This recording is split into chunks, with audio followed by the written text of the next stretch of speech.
Bom dia! Nós estamos mais uma vez aqui com o momento Perguntas e Respostas. O momento Perguntas e Respostas acontece de segunda e quinta-feira e eu estou aproveitando para colocá-lo aqui na nossa Manhã Espírita. Eu sou a Maria Salomão e nós vamos iniciar as respostas das questões que vêm dos participantes da página do Centro Virtual Família Espiritual. Na questão de hoje, primeira questão. Qual é o verdadeiro sentido da vida? Então, alguém nos pergunta: qual é o verdadeiro sentido da vida? Então, o verdadeiro sentido da vida é a evolução. Nós estamos aqui para evolução, fadados a evoluir. Fomos criados por Deus simples e ignorante. Nós estamos aqui para viver experiências e, através das experiências, sejam elas boas ou ruins, nós precisamos evoluir. Então, a gente vai levar inúmeras reencarnações para que isso aconteça, mas o verdadeiro sentido da vida é a busca da evolução. Questão número 2. Onde encontrar forças para continuar uma vida cheia de dificuldades, tristezas e decepções? Resposta: Jesus. A gente encontra forças em Jesus. O Mestre nos ensinou a amar. O Mestre nos ensinou a perdoar. O Mestre nos ensinou a boa nova. E também ele nos ensinou que a morte não existe, quando ele mesmo retornou e apareceu com o seu corpo espiritual, mostrando que não existe morte, que o espírito é eterno. Então, a gente encontra forças aí, e estudando também a doutrina espírita, que responde o porquê de tudo. Porque estamos aqui, o que fazemos aqui, da onde viemos, para onde vamos, essas questões que pululam em nossa mente e a gente às vezes fica sem as respostas. A gente encontra forças fazendo o bem, praticando o bem. O bem é a ferramenta essencial para a força nossa tornar-se cada vez maior. Então, pratique o bem, ame incansadamente e não espere nada de ninguém. Questão número 3. Por que a nossa fé vacila e fica tão pequena perante os acontecimentos diários? Porque faz parte da nossa evolução ainda, né? Nós estamos na segunda categoria de evolução espiritual. Esse mundo é um mundo de provas e expiações. Nós viemos recentemente de um mundo primitivo. Então, nesse mundo de provas e expiações, a gente percebe o quanto existem as dificuldades, o quanto existem as tristezas. E quando a pessoa não tem uma resposta para tudo isso, a fé realmente vai vacilar. Então, por isso que a gente precisa ir atrás de respostas lógicas e concretas para que a nossa fé se fortaleça. Allan Kardec já disse que fé inabalável é aquela que encara a razão face a face em todas as épocas da humanidade. Então, se você quiser ter uma fé inabalável, ela tem que ser baseada na razão. E para você basear essa fé na razão, é a doutrina espírita que traz isso daí para você. Então, estude com calma, busque se esclarecer, busque os cursos, aí a sua fé, pode ter certeza, vai se tornar inabalável. Questão número 4. Os espíritos gastam algum tempo para percorrer o espaço? Então, tipo assim, os espíritos estão desencarnados, acho que isso que a pessoa quis dizer, qual é o tempo que ele gasta para percorrer o espaço? Segundo as informações que a gente tem, a velocidade é a velocidade da luz, ou mais ainda, mais rápida. Então, o espírito, a velocidade do espírito é a velocidade do seu pensamento. Então, ele pensou, ele já está naquele local. Então, a gente pensa na espiritualidade e ela já está conosco. Então, é muito rápido esse deslocar do espírito no espaço de tempo. É muito rápido. Tanto é que os espíritos estão aqui, estão ali, estão acolá, porque depois que nós desencarnamos, nós não temos mais o nosso corpo material. E o que pesa para nós é o nosso corpo material. Na espiritualidade não precisa de nada disso, né? precisa apenas conhecer as leis universais, o que o espírito vai começar a se instruir quando está na espiritualidade, né? E mesmo aqueles que são mais inferiores, eles começam a entender também. Então, é muito rápido, é como a força do pensamento. Questão número 5. Quando um bebê nasce morto, é culpa de quem? Então, vamos assim, deixar a palavra culpa de lado, culpa. E quando a gente está encarnado e a gente ouve essa palavra culpa, olha, minha culpa, aí já começa a desenvolver em mim as depressões, as angústias, as tristezas. Então, não é uma questão de culpa, é uma questão de resgate, diferente. Então, um bebê, a pessoa teve uma gestação e esse bebê, ele não chega a nascer. Ele morre antes de nascer. Então, com certeza, aquele espírito estava programado para ir na gestação até esse momento. Então, ele precisava desta mãe, né? Desse acolhimento no ventre, desse amor incondicional dessa mãe, para ele estar ali até aquele momento. E não poderia nascer, porque ele está, então, reestruturando o seu perispírito, corpo perispiritual. Por isso que ele vai até aquele momento.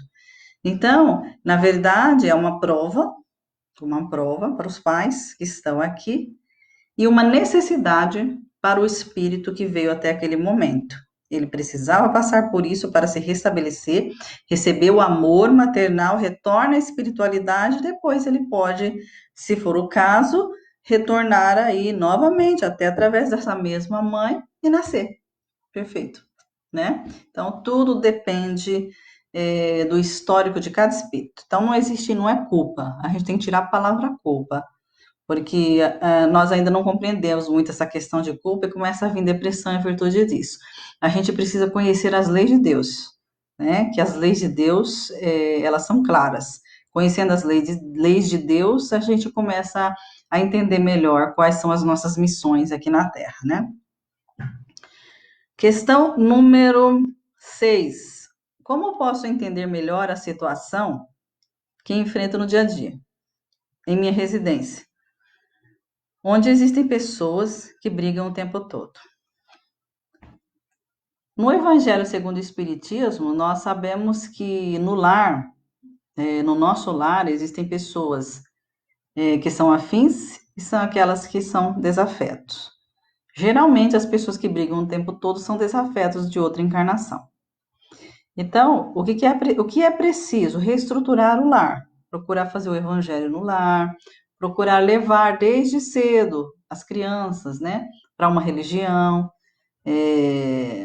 procurar ir a uma religião, em especial a gente fala aqui, né, para entender melhor, vá ao centro espírita, busque esclarecimento, busque entender por que é tão difícil dentro da sua família, seja você, na sua família, um condutor de energias positivas. Então, faça o bem que você puder, faça o seu evangelho no lar, mesmo que as pessoas da sua família não façam, faça você. Porque quando a gente faz o evangelho no lar, a gente harmoniza o nosso lar. E aí, a espiritualidade boa, ela vai estar ali presente. E vai, então, gerar energias positivas para evitar essa contenda diária, porque ninguém aguenta isso, não é fácil. Só que são provas que nós precisamos enfrentar e a ferramenta é sempre o trabalho do bem. Questão número 7. No mundo espiritual, o espírito que já evoluiu tem contato ainda com aqueles que estão mais atrasados? Sempre. Os espíritos que já evoluíram, vamos dar aqui o exemplo de Jesus, que é o espírito mais evoluído que teve aqui conosco, nosso irmão maior, ele já evoluiu, já passou por todos esses estágios e hoje ele é Jesus Cristo, nosso mestre, nosso grande orientador, né? Então, ele tem contato com a gente, que somos mais atrasados. Por quê? Porque ele quer nos instruir, porque ele quer nos levar ao caminho do amor, ao caminho do bem. Então, os espíritos evoluídos, eles até escolhem estar conosco porque eles querem também fazer com que a gente evolua. Ao caso de Chico Xavier, ele nem precisava reencarnar aqui na Terra, mas ele veio para quê? para trazer para nós, né, obras complementares da doutrina espírita, o exemplo da sua mediunidade, o exemplo da existência do mundo espiritual, e ele nem precisava, mas pelo amor que ele tem por nós, ele está conosco. Então, os espíritos mais evoluídos, eles sim, eles estão conosco para trazer aí a sua centelha, para ver se a gente desperta.